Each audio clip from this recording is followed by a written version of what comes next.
Hello, I'm Brooks, I'm Joe, and this is another episode of Cantina Reviews. and today we're talking about Red Sparrow.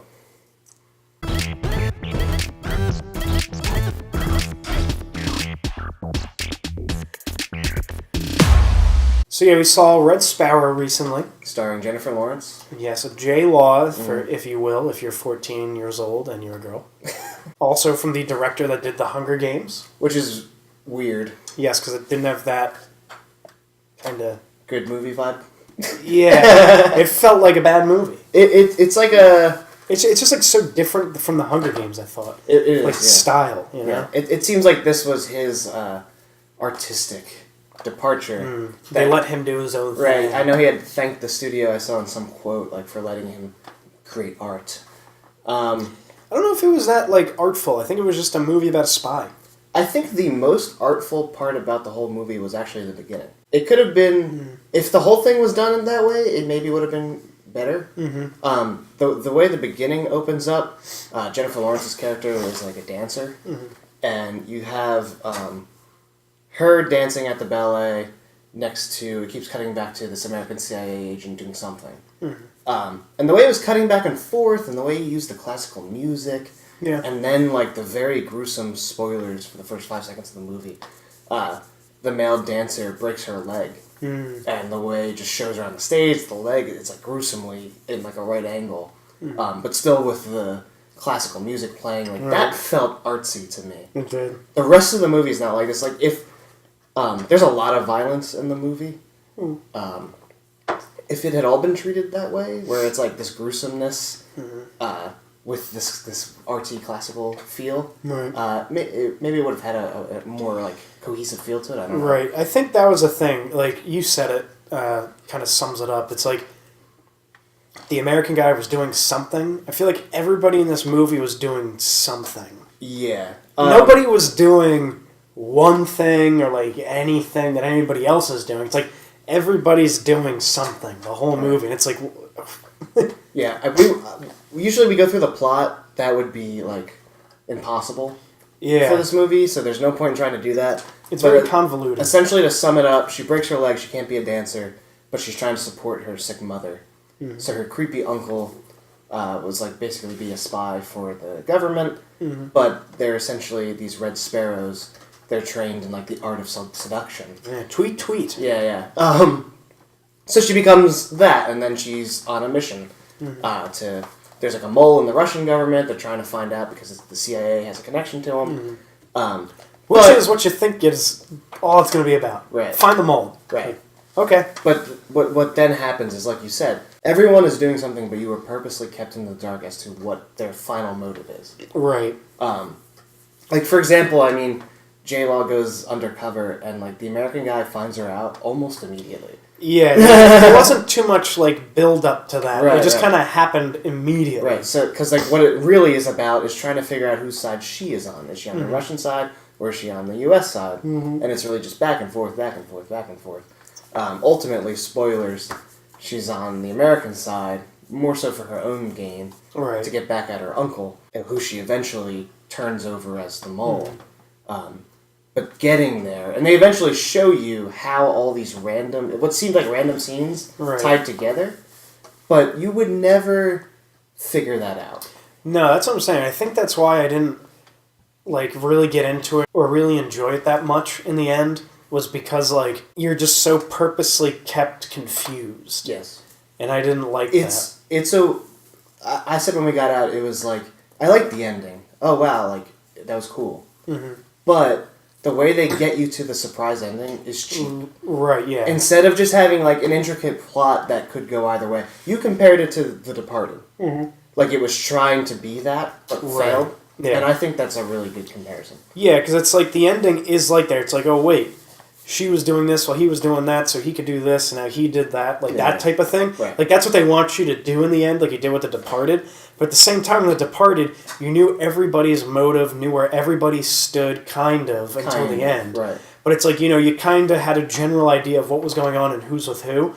This one, it's like, she's working with the Russians, and then she gets in deep with the Americans, and she's in deep with and then she just keeps bouncing back, and then, there's a bunch of other little stuff. Right, and what it eventually comes out to is she was one step ahead the whole time. Right. But you can't possibly know that watching. Exactly. That's why I was so confused. Right. I was like, why is this happening? And I think the difference is, like, compared to The Departed, now, where that movie did throw you back and forth quite a bit, and there is a shock in the end, you could get more emotionally invested in the characters in that movie. Right. So that, like, you cared more what was going on Yeah. during the middle. Right. During Red Sparrow, like, there's a whole section of the movie, and it's a long movie. There's a whole middle, like, after she's done the school thing, and, like, before it's starting to get to the climax, where, like, you have no idea what's happening. Like, exactly. I was just like, I'm lost. I can't keep up. Yeah, no, that's what I couldn't, like, keep track. Right. And I think that was the thing, too, is, like, I wasn't, even though, like, they really show you who Jennifer Lawrence's character is, I didn't care. Right, you can't really get emotionally connected with her that much. I kind of felt for her more in the beginning of the movie, but then again, like, when you get caught up in all these, what seem like random scenes of when you don't know what's going on, it's hard to stay involved, because, like, The Departed always had, like, the side character parts to it that you cared about.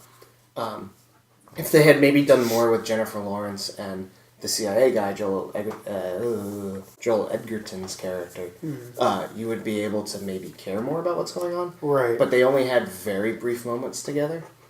Yeah, like that's what I'm saying. Like, I feel like things were happening so often, I didn't pay attention to, like, the characters and, like, their progression and, like, their emotions and everything like that. It was just like, okay, now we're here, now we're there, now we're finding this out, now we're going to there, now we're doing this. He got killed. You know what I mean? Yeah, something's always happening, in my opinion, that detracted from the character's progression. Yeah. And then also things between characters, like Jennifer Lawrence and the American CIA guy, they just kind of happened. Yeah. And, like, there was no build-up, there was no climb, there was nothing. It was just like, they meet, he finds out, they have sex, they kill this guy, they leave, they're back together, now the phone rings. Right. That was it. Right. It's not like, you're invested in a relationship, you see them evolve, and you see them talking, it's like, boom, boom, boom, boom, boom. Well, and then even then, like, the stuff, like, the plot would just progress unnaturally.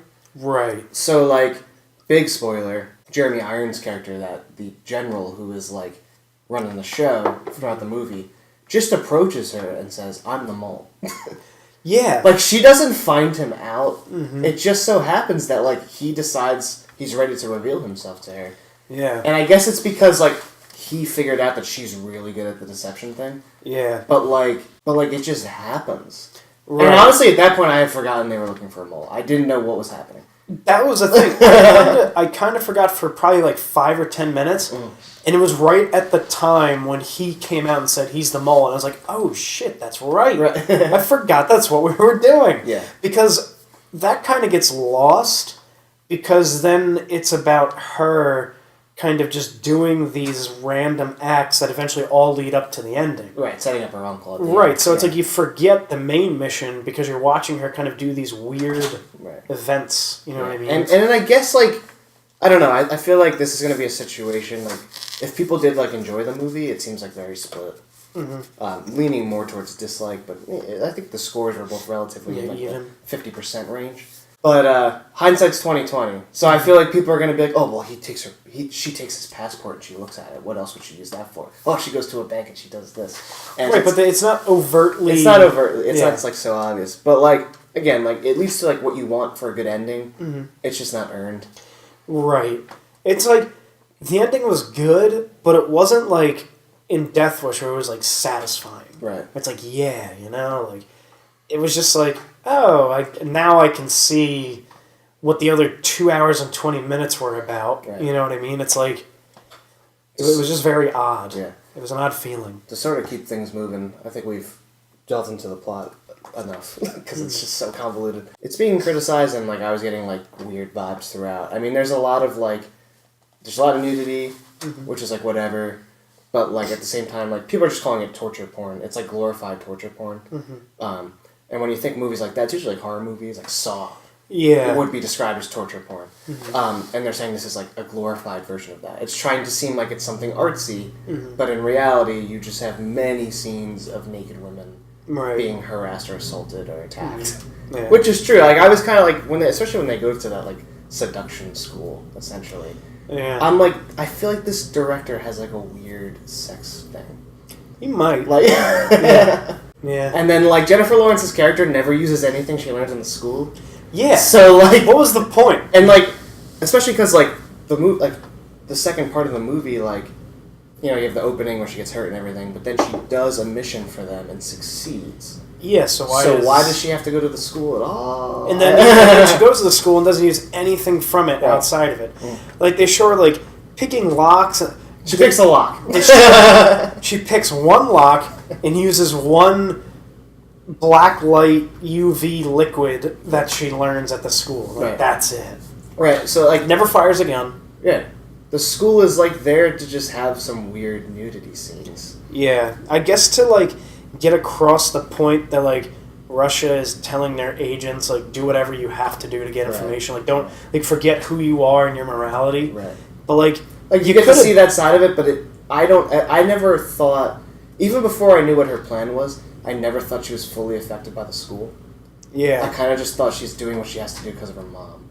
Right. The whole time anyway. Yeah, it didn't even matter. Yeah. Yeah, no, I feel like they could have done the first mission with her and then just been like, what happened happened. You got to realize that, like, what you're doing is for your country. Like, what they taught her in the school or what they said the school was or whatever Could have been established. could have been established right after Or- it happened. Like, and I guess, like, it comes from source material, so I guess it's in the book. But I guess to criticize the book then. Like, or, like, hey, if you want your mom to have healthcare... Yeah, do what you got to do. Yeah. Yeah, which would have been way better. Which already happened. Yeah, you could have saved 20 minutes, half hour on the movie. Yeah, so, yeah, it kind of felt like a time filler. It kind of felt like an excuse to have weird scenes in the movie. Yeah. I don't know. So, yeah, overall, it's not one I see watching again. No. Yeah, it was okay. Yeah. It wasn't terrible. Yeah, it wasn't bad. But, like, I'm not going to rate it very highly. I'd say out of 10, I'd go 6 out of 10. Yeah, It was slightly above par. I'd maybe go just 5. Yeah. No, yeah, I'd say maybe 6 out of 10 just because I didn't really see the ending coming. Yeah. So that's why I put it slightly above par. It's a surprise ending, and it's a good one. But, Yeah. like, the way you get there yeah, but the ending is not going to redeem the entire movie. It's going to put it up a little bit higher, but it's not, going to save the confusion from before. Yeah, exactly. Uh, So you can check out plenty of other movie reviews on the channel. And there's more to come, because there's a lot of movies coming out this year. there are a good handful. Yeah. So once again, I'm Brooks, I'm Joe. and this is another episode of Cantina Reviews.